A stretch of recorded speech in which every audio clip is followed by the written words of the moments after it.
बाइज्जत अंदाज में नाकाम हो जाना बेइज्जत होकर कामयाब होने से बेहतर है।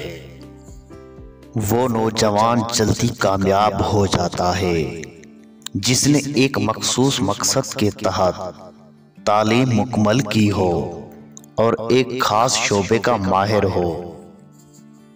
जीने का जवाब तलाश कर लीजिए, मुश्किलात बर्दाश्त करना आसान हो जाएगा। जिंदगी बदलनी हो तो एक जुमले, एक वाक़या और एक उस्ताद से बदल जाती है।